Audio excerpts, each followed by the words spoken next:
Matthew 5:37. All you need is to say simply yes or no. Anything beyond this comes from the evil one. No, no, no. Dear Lord, we thank you that you teach us to communicate clearly, to liberate ourselves from confusion and from needless enslavement. Kayo, Panginoon, ang siyang tunay. Kayo ang totoo, kayo ang liwanag. At ngayon, Panginoon, patuloy niyo po kaming akayin tungo sa mga katotohanan na may kabuluhan sa aming pang-araw-araw na buhay. Be our speaker, our teacher, our liberator. In the name of Jesus, we pray with thanksgiving. No, no, no. Gaano karami sa atin ang may lakas ng loob na magsabi ng no when we really mean no. Dahil hindi makayang mag-no, maraming tao ang tumatanggap o gumagawa ng ayaw. Hindi natatanggap o hindi nagagawa ang gusto, nakokontrol ng kagustuhan ng iba, hindi malaya. Pag magpapasko, lagi nag-iisip ang mga tao, ano kaya magandang regalo sa mahal ko sa buhay? Naisipan nyo na bang regaluhan ang mahal nyo sa buhay ng karapatang mag-no kahit sa inyo? Jesus sets free. John 8:36, so if the Son sets you free, you will be free indeed. The original context of this verse is of course about something else, but the universal truth behind it is the same. That Jesus wants us free, even from having to say yes when we actually want to say no. As the ideal, as an example, as a teaching, Jesus says no. Matthew 27:34, they were offered Jesus wine to drink. They offered him wine to drink, mixed with gall, but after tasting it, he refused to drink it. Yung mga kinocrucify, para bangagin sila at lasingin, sila ay pinaiinom ng abdo na may kasamang katas ng abdo at may kasamang alak para sila mawala sa sarili at huwag na silang magpumiglas sa kanilang paghihirap at sila ay halos makatulog para matanggap nila ang kanilang kamatayan ng mapayapang pa. But Jesus says no to the painkiller. It was meant to be an act of kindness. But Jesus did not take it because he wanted to feel and to experience the full pain of death so that he can spare us from all other pains in our life. Ayaw niyang mabangag, ayaw niyang ma-desensitize. And what lesson can we learn from Jesus there? Say no to what desensitizes, and to what dehumanizes you. Ano man na pampakapal ng mukha, pampatapag ng sikmura, pangtanggal ng hiya, pampamanhid ng budhi, dapat nating tanggihan. Kung tayo ay sinasanay, kinokondisyon na huwag nang mahiya, huwag nang magilty, sa dapat ikahiya at dapat ikagilty, huwag nating tanggapin ang ganung uri ng kaisipan. Jesus refused that drink that would have desensitized him from what should have been felt by him in its full force. Mark 9:30, pag-alis nila roon, nagdaan sila sa Galilea. Ayaw niyang malaman ng mga tao ang kanyang kinaroroonan.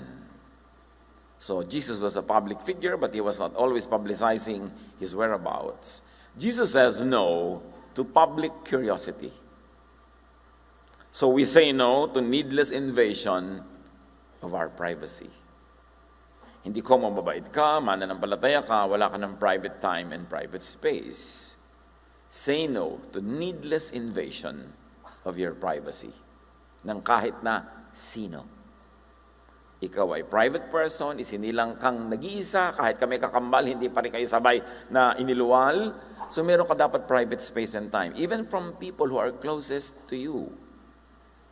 Hindi marapat na isuko ang ating privacy dahil lang close tayo sa isang tao. Meron tayo dapat na ganun. Even Jesus kept his own privacy. Say no to invasive inquisition, to invasive questions and interviews, mga abusong curiosity ng mga tao. You can say no. May nagtatanong, huy, bigay mo naman sa akin ang telephone number ni Kumare. So I am not at liberty to give that because it is not my number. Kuminsan sa pagiging mahihiyain natin, hindi tayo sanay mag-no, kahit yung hindi natin dapat ibigay, binibigay natin eh. Hindi ko na itanggi hinihingi ang number mo. Bakit number mo ba yung binigay mo? Di ba number ko? Para sa iyo yan. Pero marami kasi mga tao, hindi nahihiyang magtanong, huy, bigay mo naman sa akin ang number ni ganun. Huwag niyong tinatanong ang tao ng number ng hindi niya number, na number ng iba. Kasi sinusukol niyo siya, pinipilit niyo siyang mag-divulge ng isang private information. Mark 9:38 to 40. Teacher, said John, we saw someone driving out demons in your name, and we told him to stop, because he was not one of us. Do not stop him, Jesus said, for no one who does a miracle in my name can, in the next moment, say anything bad about me. For whoever is not against us is for us. So here, Jesus says no to exclusivism, to religious exclusivism and sectarianism. Yung mga disciple niya, ayaw nilang may ibang gagawa ng mabuti sa pangalan ni Jesus, sila lang dapat. You say no to needless exclusion of others. Yun ang ginagawa ng mga disciple niya, pinupuwera nila yung iba. You say no to such acts of other people na magpuwera ng magpuwera. Ipuwera natin si ganito, ipuwera natin si ganyan. Tayo lang dapat, tayo lang ang tama. Sometimes the best gift that you could give to somebody is to just include her or him. Yung isali. May lakad kayo, ipuwera natin si ganun. Samantalang by all counts, meron siya dapat karapatan o privilege to be there. Kung mahihirapan na lang tayo, mahirapan na tayo na may isinama ka kaysa may ipinuwera ka. Kasi yun ang style ni Jesus. Sinasali niya. Hindi siya exclusive, Jesus is inclusive. Say no to discrimination, to favoritism, to selfish groupishness, to sectarianism. Kahit na sa mga religious work, hindi natin solo ang Diyos, we should share the work of God with people who are willing to do it, kahit hindi pa natin siya kasama sa ating internal spiritual family. Yun ang itinuro ni Jesus at yun ang dapat gawin ng mga mananampalataya. Luke 9:54 to 55. When the disciples, James and John, saw this, they asked the Lord, Lord, do you want us to call fire down from heaven to destroy them? But Jesus turned and rebuked them. Nung sila'y tinatanggihan ng isang baryo na pumasok sa kanilang lugar at mangaral, sabi agad ng mga disciple, magpapaulan na po ba kami ng apoy? Obviously, they had the power to do that. Otherwise, they would have not asked for the permission to do so. So Jesus says no to religious cruelty. Tinatanggihan niyo pala si Jesus, papaulanan ko kayo ng apoy. At maraming mga mananampalataya ganyan. Makasalanan ka kasi, nagkaroon ka tuloy ng sakit, buti nga sa'yo. Yung parang dapat, pagka hindi ka namin katulad ng kabanalan, hindi ka namin katulad ng brand of religiosity, buti nga sa'yo. In fact, kung pwede ka namin saktan, sasaktan ka namin para ipakita sa'yo na hindi ka blessed at kami yung blessed. Say no to unkindness and to cruelty in the name of religion, especially in the name of God. Itiwalag natin siya, ipuwera natin siya, ipahiya natin siya. Yan ang trabaho ng maraming Bible-based Christians. Very un-Jesus. Very Pharisaic. So say no to putting religious legalism above the Jesus doctrine of love. Ano bang mahalaga? Legal religiosity, legalism, technical correctness, or love? Jesus says that I give you only one command, and that is to love. That is the highest commandment. All the spirit of all the other teachings are hinged on the teaching of love. Marami pa si Jesus na tinanggihan. Jesus said no to the cherished tradition and law of the Sabbath, to set people free from the oppressive observance of that tradition. Jesus said no to centuries-old dietary laws of Israel, para palayain ang mga tao na makakain ng mga iba pa mga pagkain dahil napakalimitado na nga pwede nilang kainin, limitado na ang kanilang buying and purchasing power, tapos napaka-strict pa ng diet. So undernourished na ang mga tao, very inconvenient na sa pagsunod ng dietary laws. Jesus said no to that. All to set people free. Jesus said no to the enslaving teachings of the Pharisees, sided with the people who are oppressed by religion. Jesus said no to traditions that limited mobility and freedom. Jesus even said no to oppressive family values. Jesus said no to the oppression of women, to the oppression of many minorities, to the weak. And even Jesus said no to the oppression of sinners. To the point that even the woman caught in adultery, ipinagtanggol niyang patayin sa pambabato, ngunit sinabihan niyang, stop your life of sin. Pero hindi niya hinusgahan. Maraming tinanggihan si Jesus. Na ngayon, yung mga mananampalataya daw ni Jesus, patuloy na sinusunod. Mga kaugalian, mga asal na malupit, hindi mabait, at mapagpahirap sa kapwa.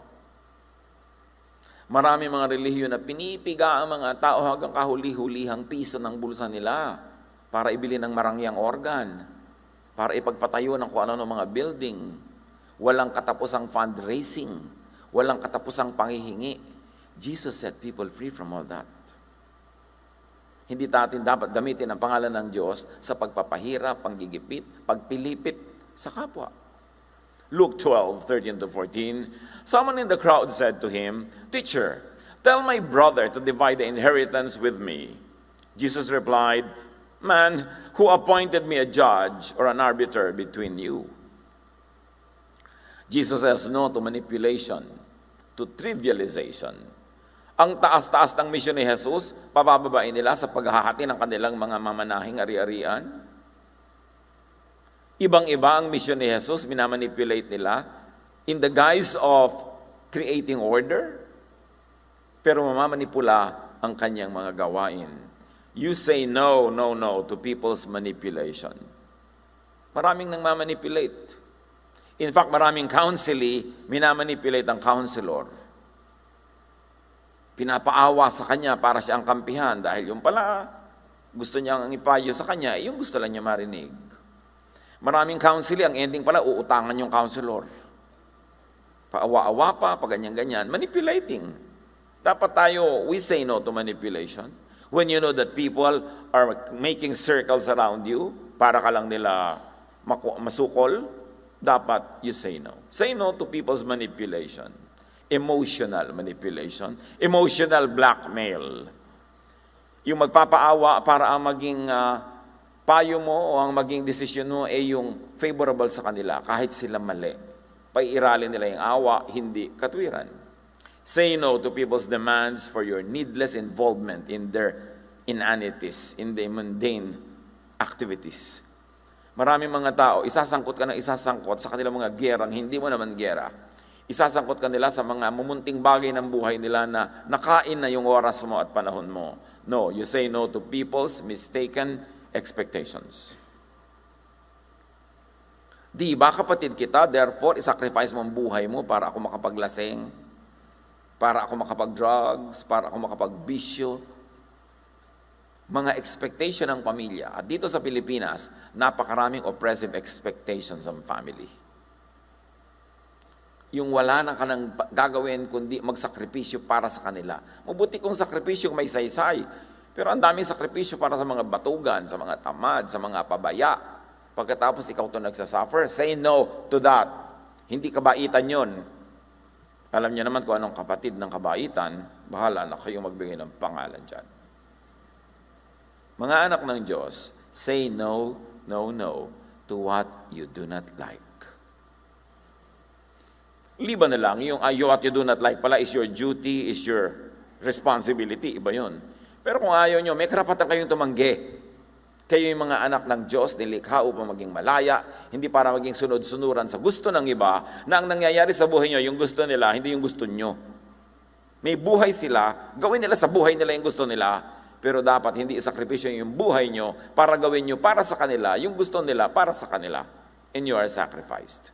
Kasama yan sa binayaran ni Jesus. Siya na ang nagsakripisyo para sa lahat. Hindi ikaw ang tinatawag na magsakripisyo para sa iba, lalo sa mga bisyo at mga kahangalan ng iba. Huwag nating pagkamalian kung anong ibig sabihin ng kabaitan at kabutihan. Mark 10:35-40. Lumapit kay Jesus ang mga anak ni Zebedeo na sina Santiago at Juan. Sinabi nila, "Guro, may hihilingin po sana kami sa inyo." Sana po ay makaupo kaming katabi ninyo sa inyong kaharian, isa sa kanan at isa sa kaliwa. Ngunit sabi sa kanila ni Jesus, hindi nyo nalalaman ang inyong hinihingi. Hindi ako magpapasya kung sino ang maupo sa aking kanan at aking kaliwa. Ang mga karangalang yan ay para sa mga pinaglaanan. Nakita nyo ito, mga disciples to ha, nag-aagawan kung sinong uupo kay Jesus sa kaliwa at sa kanan sa presidential table. Nag-aagawan sila sa karangalan, ba't hindi nila pag-agawan na ipako sila sa kaliwa at sa kanan? Sabi ni Jesus, alam niyo ba sinasabi niyo? Gusto niyo tumabi sa akin sa karangalan, pero tatabi ba kayo sa crucifixion? So, Jesus says no to religious vanity. Say no to religious vanities. Yung mga kaartihan in the name of religion, kaartihan in the name of God, mga paggamit sa inyo na magustong tumabi para mapicturean na katabi kayo, para ipagparangalang katabi niya kayo, para magamit niya kung saan-saang mga purposes na nakikitang katabi kayo lagi. Say no to this excessive display of piety, to religious yabang, showmanship. Say no to hangers-on, yung mga laging nakikisakay, nakikikabit. Dapat tayo'y maingat dyan. Hindi ko mayroong isang tao na laging kasama, katabi, kadikit, ibig sabihin talagang close na yon. Baka the work only requires that. So huwag kayong magpapadala sa mga gumagawa ng ganong imahen tapos aabusuhin niya yung ganong imahen para sa kanyang pansariling kapakanan. Be wary of that. Maging maingat. Si Jesus, tinanggihan niya yun. Luke 4:42-44. Nang mag-uumaga na, umalis na si Jesus at nagpunta sa isang ilang na puok. Hinanap siya ng mga tao at ang matagpuan ay pinakiusapang huwag muna siyang umalis. Parang ang ganda, huwag po kayong umalis, Lord, dito po kayo, huwag po kayong umalis. Subalit sinabi niya, dapat ko rin ipangaral sa ibang bayan ang magandang balita tungkol sa paghahari ng Diyos. Sapagkat yan ang dahilan, kaya ako isinugo. At nagpatuloy siya sa pangangaral sa mga sinagoga sa buong Judea. So, Jesus said no to a good thing for him to stay with the people because he had to say yes to a better thing. Sabi niya, o sige, love na love niyo ako, gusto niyo lagi ako nandito, pero ibig sabihin, hindi na ako makakagawa ng iba kong duties. Lagi akong present sa activities niyo, ibig sabihin, hindi ko na mabibigyan ng atensyon yung iba. Uubusin ko ang aking panahon sa inyong sentimental longings to be with you, pero ang mangyayari niyan, madedeprive ako ng ibang mga energies to do greater things. Huwag kayong malilito to say no to something good when you have to say yes to something better. Importante yon. And say no with words para malinaw. Say no clearly, briefly, and quickly. Bakit clearly? Kasi lilituhin niya nung gusto man lito. Yung no nyo, pag mumukhain niyang yes sa harap ng iba, para malito niya ang iba. Kasi kapakipakinabang sa kanya na magmukhang yes. So say no clearly and briefly para hindi nila misinterpret, and quickly. Because when you don't say no quickly, people will take it as a yes. Say no quickly. Pag iniimbita kayo, punta ka sa party ko, sabi mo na hindi ako makakapunta kasi tingnan natin. Tapos pag hindi ka pumunta, sabi mo pupunta ka. Di ba? Tingnan natin. Sabi niyo, no, I cannot. Pilit ang pilit. No, I cannot. Pilit pa rin pilit. No, I cannot. Di ba clearly? Huwag kayong mahiyang mangganon. Kasi kung hindi talaga makabubuti sa inyo, say no. Huwag kayong sobrang mahiyain. Alam niyo mga mahiyain, alipin niya ng kapwa. Jesus sets you free. Ikahiya yung dapat lang ikahiya. Pero hindi nakakahiya na. Alam mo, puyat na puyat ako, matutulog ako bukas. I cannot go to your event. Hindi nakakahiya yun. Kasi kailangan yun ng iyong katawan. Matthew 27:12-14. Ngunit nang paratangan siya ng mga punong pari at ng mga pinuno ng bayan, hindi siya umimik. Kaya sinabi sa kanya ni Pilato, hindi mo man narinig ang paratang nila laban sa iyo? Ngunit hindi pa rin siya umimik. Say no with action. Say no with body language. Kanina with words, pwede rin you say no with body language. Why not words? Because words would have not helped. Yung mga nagparatang sa kanya, decided na guilty siya. Useless na magsalita pa siya. lalo lang bababa ang antas ng usapan. Kaya yung mga debate, pati hindi po kayo nakikipagdebate. Bakit ka naman makikipagdebate sa taong decided na siya, nung simula pa lang na siya ang tama at ikaw ang mali? Anong mapapala mo nun? Pareho lang kayo magmumukhang cheap. Magbabakbakan kayo, magbubuntalan kayo, magsasabunutan kayo sa ikalulugod ng madla, pero ikabababa ng inyong pagkatao at ikabababa ng inyong dangal. Huwag papatulan ang hindi dapat patulan, because when you get even with people, it means you go down to their level. Huwag nakikipagtalo, lalo sa mga doktrina, may nang poprovoke, nasa isang gathering ka, may nang poprovoke, huwag yung patulan, mag-enjoy kayong kumain ng sorbetes. Hayaan nyo sa mga yayat saka poprovoke sa inyo. Say no with action. John 8:6-8. But Jesus bent down and started to write on the ground with his finger. Nung maraming nag-aakusa doon sa babae caught in adultery, Jesus did not say a word. He just bent down and wrote on the ground. Sa alikabok, nagsulat siya ng kanyang daliri. Hindi sinabi ko nung sinulat, but that's very, very physical language. That's body language. Psalm 1:1. Blessed is the one who does not walk in step with the wicked, or stand in the way that sinners take, or sit in the company of mockers. This time said no with physical, mental, and spiritual position. Kung kanino kayo nakikitumpok, kung kanino kayo tatayo, kanino kayo makikimarcha, makikilakad, that is communicating. So you can say no with that. You can say no to something you don't like by not sitting with people who are doing it. Body language is very powerful. Proverbs 27:12, the prudent see danger and take refuge, but the simple keep going and pay the penalty. You see, positioning. Kung sa katumatayo, umuupo, lumulugar, could mean disaster or could mean salvation. Jesus says no, then says yes when appropriate. Very interestingly, marunong din naman bumawi ng no si Jesus. Whether that is symbolic, intentional, or really what happened, napaka-importante to learn a lesson from that. Matthew 15:22-28. Isang Kananea na nakatira doon ang lumapit sa kanya na sumisigaw. Canaanites are not Jews, so they were not supposedly entitled to God's blessings. Panginoon, anak ni David, maawa po kayo sa akin. Ang anak kong babae ay sinasapian ng demonyo at labis na pinanhihirapan ito. Ngunit hindi sumagot si Jesus. Body language, no. Lumapit ang kanyang mga alagad at sinabi kay Jesus, paalisin nga po niyo siya, napakaingay niya at sunod na sunod sa atin. So they wanted to say no as well. Nakita niyo yung ugali nito mga disciples? Naiinis sila doon sa babaeng ipinaglalaban na ang kanyang anak ay mapalaya mula sa demonyo. Ayaw nila maabala ng non-Jewish people. Kita nyo, mga disciples yan. Paalisin nyo nga yung babaeng yan. Ang bigat nga ng problema ng babae, kaya nagkakaganon. Sumagot si Jesus sa babae, sabi niya, sa mga naliligaw na tupa ng sambayanan ng Israel lamang ako isinugo. So, this is a verbal no. Sabi niya, no, hindi ka Israelite, hindi ka dapat bigyan ng ganitong pagpapala. Whether that was the heartfelt belief of Jesus or it was a test, we are not told, but you know the heart of Jesus. At sa mangyayari. Ngunit lumapit sa kanya ang babae. Lumuhod ito at nagmakaawa. Tulungan po ninyo ako, Panginoon. Mga babae talagang mapilit. Kasi ipinaglalaban ng anak. Nakataya ang buhay ng anak.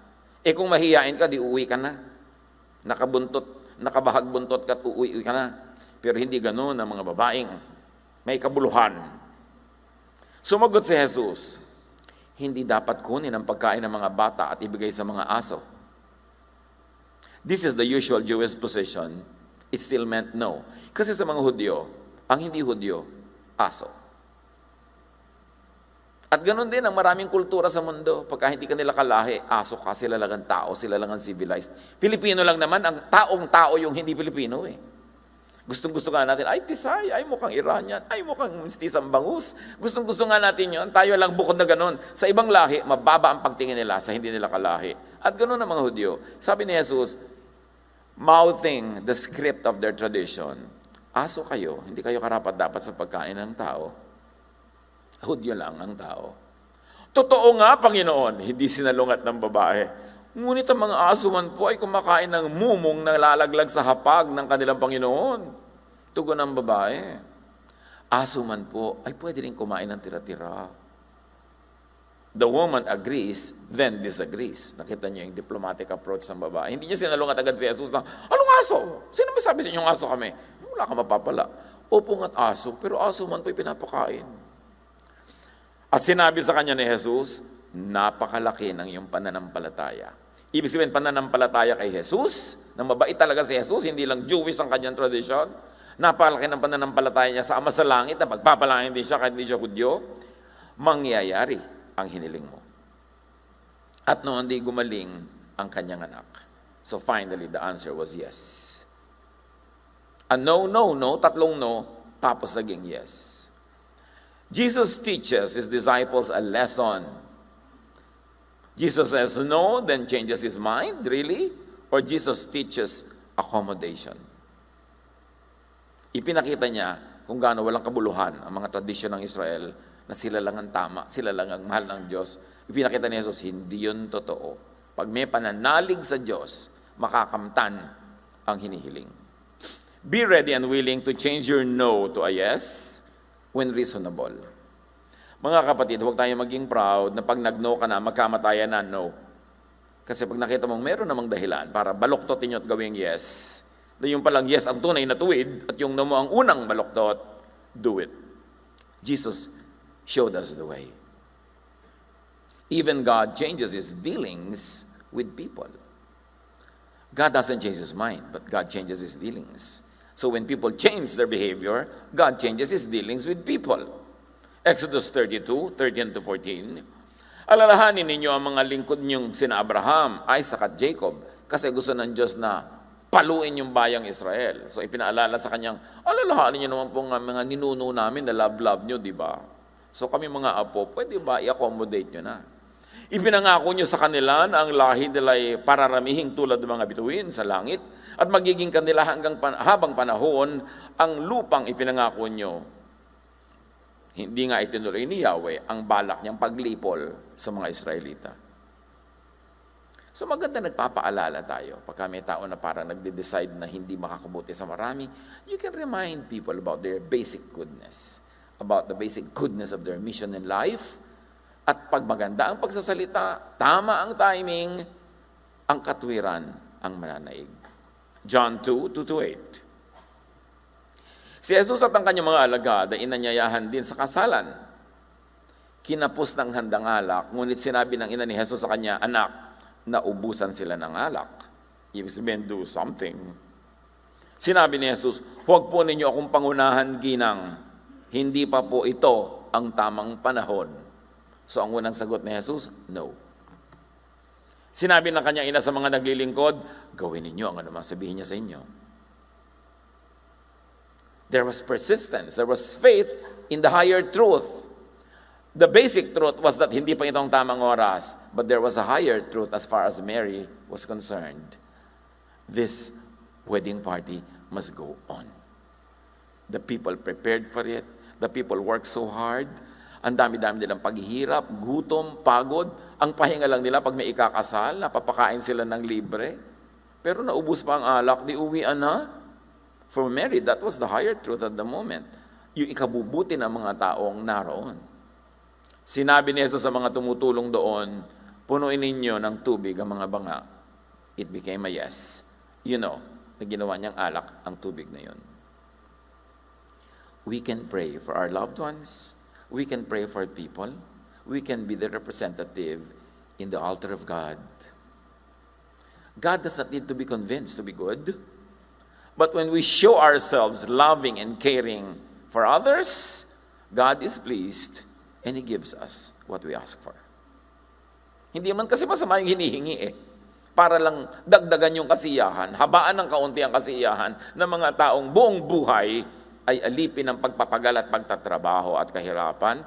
Hindi masama yun. Inilapit, pinagbigyan. Say no, then reconsider, and say yes when appropriate. Pag nag-no na kayo, tapos pag-isip-isip nyo, puntahan nyo uli. Sige, gawin na natin. Hindi nakakahiya yun. Hindi ka siraan yun. Hindi ibig sabihin nun na marupok pala kayo. Huwag panindigan ng isang no na pwede namang gawing yes. Matapos ang pangangatwiran na marinig natin sa iba o marinig natin mula sa ating budhi. John 7:8-10. Kayo na lamang ang pumunta sa pista, sabi ni Jesus. Hindi ako pupunta sapagkat hindi pa ito ang tamang panahon. Alam niyo, si Jesus laging gusto niya tamang panahon. Pagkasabi nito, nagpaiwan siya sa Galilea. Pagkaalis niya ng kanyang mga kapatid, si Jesus ay palihim na pumunta rin sa pista. So, ibig sabihin, pinalitan din niya yung stand niya about it. Sasabihin mo, bakit hindi ba tamang panahon? Sabi niya, 5 minutes ago, hindi tama. Pero ngayon, tama na. Kasi may mga bagay na mabilis magbago. So, dapat nakaabang ang isip mo rin sa pagbabago ng ihip ng hangin. Kung pwede nang gawin, yung kanina ay hindi pwede. Only a fool does not change his mind when it is reasonable to change one's mind. Karangalan na baguhin ang ating posisyon, na baguhin ang ating pasya kung may mas mataas na katotohanan na dumapo sa ating diwa. Huwag nating panindigan yung alam nating meron ng mas mabuting kapalit sa kasalukuyan. Proverbs 6:1-5, My son, don't make yourself responsible for the debts of others. In other words, ang sinasabi dito, don't be a guarantor. Huwag kang maggarantiya sa utang ng iba. Don't make such deals with friends or strangers. If you do, your words will trap you, or your signature will trap you. You will be under the power of other people, so you must go and set yourself free. Beg them to free you from your debt, from that debt. Don't wait to rest or sleep. Escape from the trap like a deer running from a hunter. Free yourself like a bird flying from a trap. Sabi niya, kung nagkamali ka na nangako kang babayaran o gagarantihan ang utang ng iba, bumangon ka, huwag kang magpahinga, huwag kang matulog, unahin mo kung mawala ka sa pagkakamali mong mag-commit. Kasi pag hindi niya nabayaran yan, ikaw magbabayad, willing ka ba? Able ka ba? Hindi ko po natanggihan kasi nakakahiya. O ngayon, hindi ka tumanggi. Pero pag hindi na siya nagbayad, at ikaw na magbabayad, makikipagkasira ka rin sa kanya, di ba? Di ngayon na. Magkakasira din lang kayo bukas pag hindi siya nagbayad, now na. Hindi ka pa sumabit. Proverbs is telling you that. This is the book of wisdom. Paano po yun? Nakakaawa naman. Gusto ko naman mag-garantor. Okay, walang pumipigil sa iyo mag-garantor. Pero humanda ka magbayad pag hindi siya nagbayad. Huwag mo siyang awayin pag hindi siya nakabayad. Huwag mo ka makapagkasira pag hindi siya nagbayad. Kasi nag-guarantee ka Kung hindi ka handa para sa mga yon, huwag kang mag-guarantee. So, say no.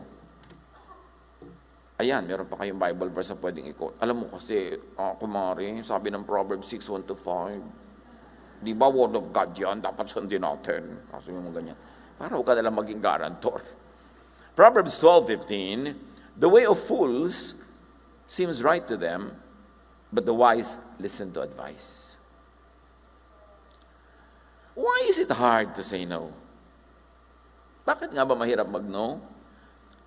Maraming dahilan. Isa dan is fear of and discomfort with conflict.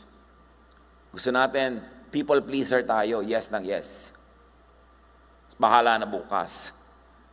But if you said yes when you mean no, the conflict would be internal.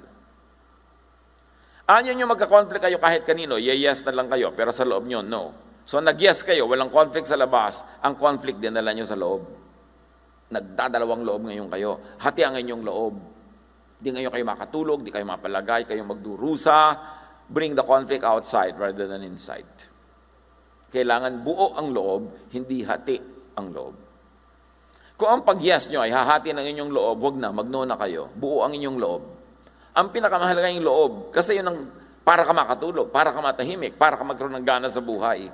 Kailangan buo ang iyong loob. Hindi lang ibig sabihin matapang ka, kundi hindi ka divided inside. Yung tunay mong paninindigan at paniniwala, yun ang ginagawa mong paninindigan, tahimik ang loob mo. Kahit kung minsan may conflict sa labas. Another reason why people are very, very allergic to saying no is aversion to disappointing or hurting people. And then you hurt yourself in the process. As pa, training and conditioning. Nasanay tayong laging naka-yes, naka-yes. Ang po at ang opo. Alam nyo, mabuti ang po at ang opo. Ang inuopoan ninyo at pinopoan ay mga matitinong tao. Pero kung gusto niya kayo sirain, huwag na magpo at opo. Dapat hindi po. No po. Dapat may no. Mangupo pa rin. Pero hindi laging yes po. Ibig sabihin nun, mabait ka. Hindi ka pwedeng maging mabait sa iba na nagiging masama ka sa sarili. Training and conditioning. Mga kapatid, train your children, your grandchildren, your mga pamangkins to say no, even to you. Anak, pwede kang mag-no pag niyayaya kita, pero be polite. Pero pag tinatanong lang kita, pwede kang mag-no. Pag hindi kita tinatanong, sumama ka. Anak, namatay ang isang lola mo, sama ka ba? Ayoko po, alam mo mga bata, ayaw sumasama niya sa mga lamay, di ba? Pwede, o sige, ayaw mo. Pero anak, may namatay tayong kamag-anak, may utang na loob tayo doon. Nagbigay yan ng mga gatas sa'yo ng malit ka, kaya magbihis ka at pupunta tayo sa libing. Hindi pwede mag-no. Meron mga dapat hindi pwedeng nohan. Pero pag pwede mag-no, clear dapat sa mga bata yon. Para alam nilang hindi naman kayo unreasonable. Meron naman talagang pwedeng no. Pero clear dapat pag walang choice, you go. Bakit? Kailangan makipagmabutihan ka sa ating mga kamag-anak, sa ating mga kaibigan. Darating ang panahon, paano kung nawala ako sa mundong ibabaw, sinong dadamay sa'yo? Tuturuan kita makipagkapwa-tao. So walang no, magbihis ka. Ganyan, di ba? Pero meron naman na tanong, pwede talagang mag-no. Condition the children that they can say no, na hindi bad to say no. Kaya marami mga Pilipino na-abuse ng employer, na-abuse ng mga kung sino-sino, kasi lagi lang nating tinrain, ang sagot lang sa bahay na ito ay po at opo, wala nang iba. You are training slaves. We should train people to think freely. People are allergic to saying no because of hope for gain. Kasi iniisip nila, may papala sila kung sila yes man or yes woman. But Jesus sets free. John 8:36. So if the Son sets you free, you will be free indeed. And that's one of those freedoms. Galatians 5:1. We have freedom now because Christ made us free. So stand strong in that freedom. Don't go back into slavery again. Ang context nito is slavery to the law. But of course, it could be extended to slavery to anything that is not good for you. John 10:10, sabi ni Jesus, a thief comes to steal, kill, and destroy. But I came to give life, life that is full and good. And life that is full and good requires that you say no at the right time and in the right place. Receive and enjoy Jesus' pamasko, the freedom to say no. Kasama yan sa mga Pasko sa Belen. Nang isinilang si Jesus, isa yan sa ibibigay niya sa sangkatauhan, the freedom to say no. Say no. Be free. Stay free. And very importantly, give others the same pamasko. Set and let others be free. Teach and allow others to say no, even to you. Mahalaga yon na regalo sa ating kapwa. Panginoon, turuan niyo po kami na maging mahusay sa paglalapat ng mga leksyon na ito sa aming buhay, maging spirit-led kami kung kailan mag-yes, kailan mag-no, and that we will be loving and kind enough, like Jesus, to allow people to say no, even to us. Pagbulay-bulayan natin ang kahulugan nito sa ating observance ng Pasko at sa ating pang-araw-araw na buhay.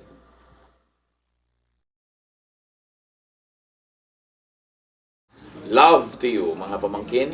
Dito tayo mag-aral ng salita ng Diyos. Dito tayo mag-aral ng mga praktikal na bagay, magdalanginan para sa isa't isa, makinig ng mga mensahe, at dito tayo magsasama-sama spiritually sa ating official Ed Lapiz YouTube channel na ang address ay Sabi ni Kuya Ed. Remember, dito tayo ha, Sabi ni Kuya Ed, ang ating official YouTube channel.